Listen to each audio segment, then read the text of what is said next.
हमारे चैनल को सब्सक्राइब कीजिए, घंटी को ज़रूर बजाइए, जिससे हमारे आने वाली नई वीडियो का नोटिफिकेशन आपको मिल जाए। जय श्री राम भक्तों, आज हम कथा श्रवण करेंगे कि मनुष्य का जानवरों के प्रति कितना दया भाव है। भक्तों, आप हमारी कथाओं को लाइक अवश्य करें, जिससे हमारा हौसला बढ़ता है और हम नई नई और अच्छी अच्छी कथाएं आपको सामने पेश कर सकें। भक्तों, आइए कथा श्रवण करें। एक बार खेत में दो चींटियां घूम रही थी। एक ने कहा, बहन सत्य क्या है? दूसरी ने कहा, सत्य भोजन और घर।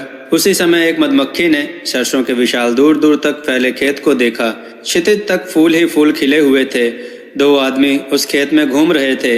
एक ने कहा, इन फूलों के बीच में चलते हुए ऐसा लगता है जैसे हम किसी उपवन में घूम रहे हों। दूसरे ने कहा, कैसी मादक गंध हवा में फैली हुई है। मधुमक्खी ने सुना और मुस्कुराकर फूल में अपना मुंह लगाया और मन ही मन मुस्कुराकर कहा, बेचारे कितने लाचार हैं ये लोग। सरसों के बीज से तेल निकालना जानते हैं, लेकिन उसके फूल का रस लेना नहीं जानते। यह सुनकर चींटियां बिल से बाहर आ गईं। मधुमक्खी ने देखा और कहा, बिल से बाहर आ गई?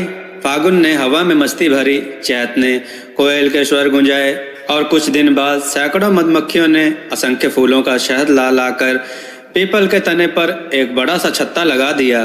दोनों चींटियों का भी आना जाना वहीं से था। यह भी सब देखती रहीं।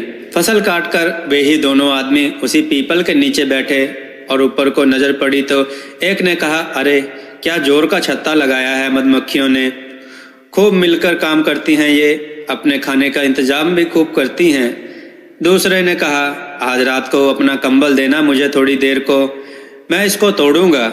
मधुमक्खियों ने उनकी बात नहीं सुनी, क्योंकि वे अपने निर्माण कार्य में व्यस्त थीं। अंधेरा हो गया और मधुमक्खियां छत्ते पर जा बैठीं। दूसरा आदमी कंबल ओढ़े चढ़ गया और उसने मधुमक्खियों को झाड़ से हटाकर अंधेरे में छत्ता तोड़ लिया और उतर आया। मधुमक्खियों पर मानो तो वज्र टूट पड़ा, लेकिन बेचारी क्या करती। वे यह भी नहीं पहचान पाई कि उनकी उगलन को कौन ले गया। उन्होंने कंबल जैसी किसी चीज को काटा। वह दर्द को महसूस ही नहीं करती थी। आखिर करती भी क्यों? यूं एक सपना उजड़ गया। दोनों आदमियों ने शहद बोतलों में भरकर रख लिया। उधर मनुष्य का कल्याण करने को एक संत वहां से निकले। वे दही और शहद ही खाते थे। वे उपदेश यही देते कि सब कुछ दान करो, अपने पास कुछ मत रखो, संस्कृति का नया युग प्रारंभ करो। जब यह उपदेश देते हुए वे गांव आए तो उन दोनों पर उनकी अहिंसक वाणी का बड़ा गहरा प्रभाव पड़ा और उन्होंने उन्हें शहद भेंट कर दिया, जिसे देखकर संत की आंखें चमकने लगी। दोपहर हो गई तो उसी पीपल की छाया में संत बैठ गए और अपनी रोटी में उसी शहद को लगाकर खाने लगे। दो मधुमक्खियां डाल पर बैठी थीं। अब काम कुछ था नहीं। बहुत दिनों की मेहनत बेकार जा चुकी थी। जहां कभी छत्ता था वहां अब आग से जले काठ की कलौंच सी बाकी थी। अचानक एक ही निगाह रोटी पर पड़ी तो उसने कहा, बहन देख तो जरा, लोग तो कहते हैं यह संत हैं, सबसे कहता है सब कुछ दान करो, तप करो, पर यह तो शायद शहद खा रहा है जो हमने इतनी मेहनत से इकट्ठा किया था। चल इसे काट कर इसके ढोंग की सजा दें इसे। दूसरी मक्खी ने कहा, नहीं बहन, अब पापी और झूठे के हाथ में जाकर वह शहद नहीं रहा, उसमें फूलों की मिठास नहीं रही। मनुष्य के स्वार्थ ने उसे हमारे लिए विष बना दिया है। हम शहद फूलों की कलियों से समेटते हैं, ऐसी वैसी जगह से नहीं। एक कुत्ता वहां बैठा बैठा संत की रोटी को देखे जा रहा था। संत तो पेट पूजा के प्रयोग में व्यस्त थे, वे तो नहीं सुन पाए, मगर कुत्ते ने सुन लिया। सोचने लगा कि आखिर यह क्या चीज है जिसके पीछे संत पागल हो गए। लालच आया तो कुत्ता खड़ा होकर पूंछ हिलाने लगा। संत ठहरे दयालु, एक टुकड़ा उसकी ओर भी फेंका। शहद लगी रोटी देख कुत्ता झपटा, किंतु शीघ्र ही उसने उसे उगल दिया। शहद उसे बहुत बुरा लगा और उसने सोचा, आखिर आदमी ने इतनी बुरी चीज की चोरी क्यों की? इसे खाने से तो उपकाई आती है। जब कुत्ते को चैन ना पड़ा तो उसने धीरे से कुनभुना कर मधुमक्खी से कहा, बहन क्या फूलों में इतनी उपकाई लाने वाली चीज होती है जो तुम बेवकूफ़ों की तरह इकट्ठा करती रहती हो? और क्या इसकी रक्षा करने के लिए तुम अपना विषैला डंक सबको चुभाती फिरती हो? मधुमक्खी हंसी और बोली, अरे भैया कुत्ते, तू इसकी असलियत क्या जाने? यह शहद कैसी चीज है, इसे तू क्या समझे? तू जिस आदमी की जूठन खाता है वही आदमी हमारी इस उगलन को खाने के लिए चोरी करता है, और संत महात्मा इस थूक को खाकर दानी और त्यागी होने का ढोंग रचते हैं।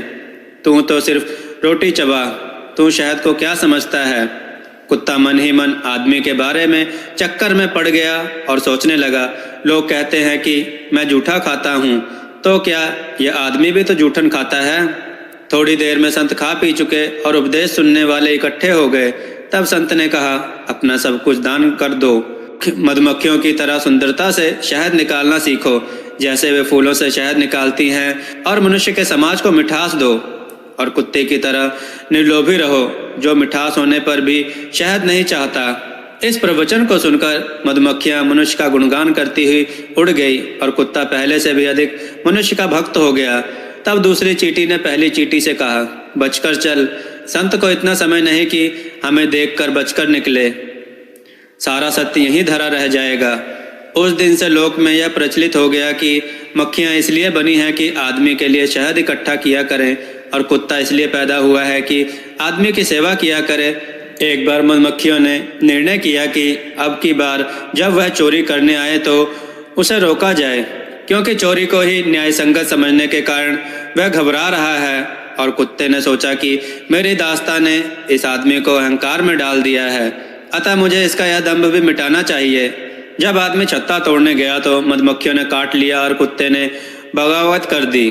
दोनों का ध्येय था कि अब कोई इनमें दार्शनिक संत बनकर नई मूर्खता प्रकट ना करे, किंतु हुआ यह कि एक नया व्यक्ति खड़ा हुआ और उसने मधुमक्खियों को उड़ा दिया और कुत्ते की पिटाई करवाई और कहा, जिसमें डंक हो उसे निकाल दो, क्योंकि वह मिठास के पास जाने से रोकता है, और जो बगावत करे उसे दंड दो, क्योंकि बगावत से नियम बिगड़ता है। जो कुछ है हमारे लिए ही तो है। मक्खी और कुत्ता बड़े उदास हो गए। उन्होंने आसमान के सितारों से शिकायत की। सितारा बहुत बुढ़ा था। उसने हंसकर कहा, बच्चों, यह आदमी बहुत बड़ा मूर्ख है। जब यह इस धरती पर नहीं था, मैं तो तब से ही इस धरती को जानता हूँ, और यह अब समझता है कि सब कुछ इसी के लिए है। कब से देख रहे हो तुम, क्या हम इसी के लिए बने हैं? कुत्ते और मधुमक्खी ने पूछा। सितारे ने हंसकर कहा, तुम इसके लिए नहीं बने, तुम बने हो मेरे सामने, और मैं तुम्हें हमेशा देखा करूंगा। उसी समय बुढ़ा सितारा हिल उठा और आकाश में फिसल कर गिर पड़ा। आकाश में आग सी लगी और फिर सब शांत हो गया। मक्खी और कुत्ते ने एक दूसरे की ओर देखा और कहा, सितारा झूठ कहता था, आदमी ठीक कहता है, और दोनों फिर उसकी सेवा में लग गए। तब दूसरी चींटी ने पहली चींटी से कहा, सत्य समझो। पहली चींटी ने मुस्कुराकर कहा, समझ गई, जो तूने उस दिन कहा था वही अंतिम सत्य है, रोटी और घर। इसके बाद कोई कुछ नहीं बोला। भक्तों, आइए एक और कथा श्रवण करें। भगवान बड़ा या पैसा। किसी नगर में एक संत थे। वे भिक्षा के लिए एक सेठ के यहाँ गए। सेठ ने आकर नमस्कार किया तो संत ने भी उनको नमस्कार किया। वह संत के पैर पड़ा तो संत भी उसके पैर पड़े। सेठ बोला, महाराज, आप ऐसा क्यों कर रहे हैं? संत बोले, तुमने ऐसा क्यों किया? तो सेठ ने कहा, महाराज, आप त्यागी हो, अपनी स्त्री, पुत्र, धन, जमीन, जायदाद, मकान आदि का त्याग किया है, इसलिए आप बड़े हो। तो संत ने हंसते हुए उत्तर दिया, अगर त्याग को देखें तो तुम बड़े हुए, क्योंकि तुमने स्त्री, पुत्र, धन के लिए भगवान का त्याग कर दिया है। बड़ी चीज भगवान है या रुपया? त्यागी तुम बड़े हुए कि मैं बड़ा हुआ? तुम कितने बड़े त्यागी हो कि संसार के भरोसे भगवान को भी त्याग कर बैठ गए हो। संत की ऐसी बात सुनकर सेठ नतमस्तक हो गया और संत के चरणों में गिर पड़ा। तब संत ने सेठ को उठाकर गले लगाया और कहा, देखो सेठ, सब अपनी अपनी जगह पर अपने अपने कर्मों के अनुसार महान हैं, इसलिए कौन बड़ा कौन नहीं ये तो कर्म ही निश्चय करते हैं। भक्तों, अगर आपको यह कथा पसंद आई हो तो कमेंट में जय श्री राम अवश्य लिखें और इस कथा को अधिक से अधिक शेयर करें और हमें इंस्टाग्राम पर फॉलो करें, जिसका लिंक डिस्क्रिप्शन में दिया गया है। भक्तों, हमने देववाणी.com नामक वेबसाइट बनाई है, जिस पर हमने कथा, कहानियाँ, मंत्र, आरती इत्यादि लिखित में डाले हैं। आप एक बार इस पर जाएं, उन्हें पढ़ें और अपने विचार कमेंट के रूप में हमें अवश्य दें। जय श्री राम भक्तों।